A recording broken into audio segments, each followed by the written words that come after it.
A polished glass boardroom towers over the roaring streets of Manhattan.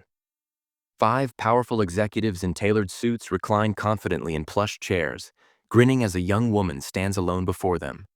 She wears worn sneakers, jeans, and a plain t-shirt. She looks barely out of college, her hair tied back, hands clenched to steady her nerves. "Sir," she says calmly, gesturing toward the men at the end of the table. "I'm here as the new owner." The room explodes with laughter. The loudest comes from the man at the center, Jonathan Hale, a ruthless self-made tycoon. He laughs so hard he wipes his eyes. "Kid," he scoffs, "I admire the confidence, but this isn't a movie." He grabs the papers she hands him, ready to dismiss them, until his gaze freezes on the signature at the bottom. His smile vanishes. Color drains from his face. The laughter collapses into stunned silence. What could flip ridicule into disbelief in a heartbeat? In that breathless pause, a long-forgotten moment of compassion comes rushing back. This is a story that proves how a single good deed can alter lives forever. Stay with us. You won't see the ending coming. If stories of everyday kindness inspire you, make sure to subscribe for more unforgettable moments. Like this video if it speaks to you, and comment below with your own act of kindness. Let's grow a community that lifts others up. Now let's begin. 15 years earlier, in a quiet neighborhood outside Detroit, Jonathan Hale was still climbing his way up the corporate ladder. He was a hungry, ambitious executive at Titan Manufacturing, a global powerhouse owned by the legendary billionaire Samuel Titan. Despite sharing the same last name, they weren't related. Just a coincidence Jonathan used to spark curiosity and open doors. Samuel Titan was infamous, brilliant, wealthy, and feared. He built his empire from scratch, but time was catching up to him. With no heirs left alive, speculation swirled about who would inherit everything. One stormy evening, Samuel was driving his classic Lincoln through a neglected part of town when his tire blew out. Rain poured relentlessly as cars sped past, ignoring the elderly man struggling beside the road. His hands ached with arthritis, and frustration boiled over as he realized he couldn't fix it alone. Then out of the rain, a teenage girl approached. Her name was Elena.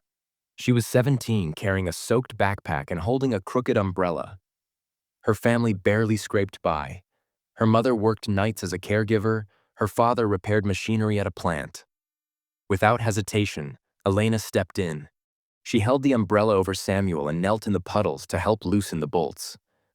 "I've done this before," she smiled. "My dad taught me." Samuel resisted at first, pride standing in the way. But Elena talked freely, sharing her hopes of attending college, volunteering at shelters, and her belief that kindness cost nothing. She had no idea who he was. To her, he was just someone who needed help.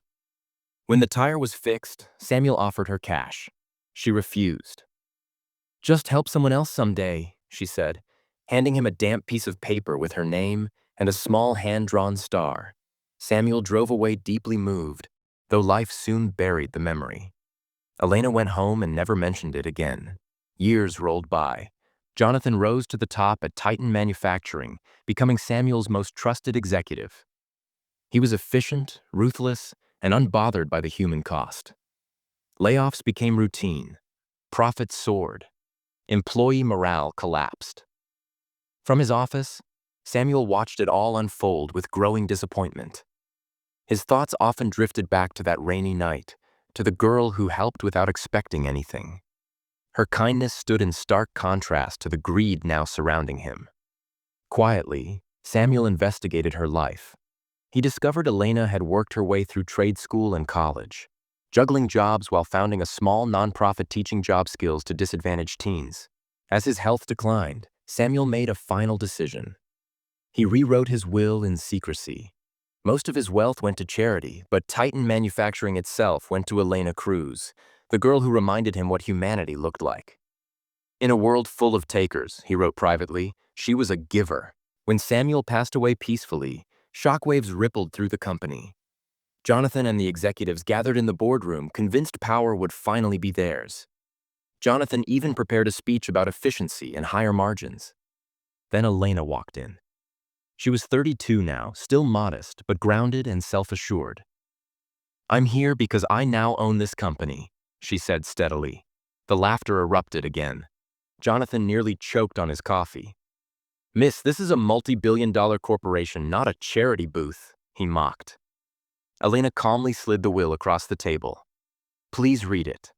Jonathan's grin dissolved as he saw Samuel Titan's unmistakable signature. The document was airtight, verified, final. The room went silent. Jonathan whispered, "This isn't possible." But it was. Memories flooded back. Samuel mentioning a girl in the rain, unexplained scholarships, quiet donations. Jonathan realized he'd ignored every clue, blinded by ambition. Elena didn't celebrate. She spoke gently. I never asked for this, but Samuel believed leadership should serve people, not exploit them. She laid out her vision, rehiring workers, restoring dignity, investing in communities, turning the company into a force for good. Some executives shifted uncomfortably. Others nodded, inspired. Jonathan resigned months later. He started small again, this time leading with compassion. Under Elena's leadership, Titan Manufacturing flourished. Profits grew through loyalty and innovation, not fear. Her nonprofit expanded nationwide, training thousands and rebuilding lives.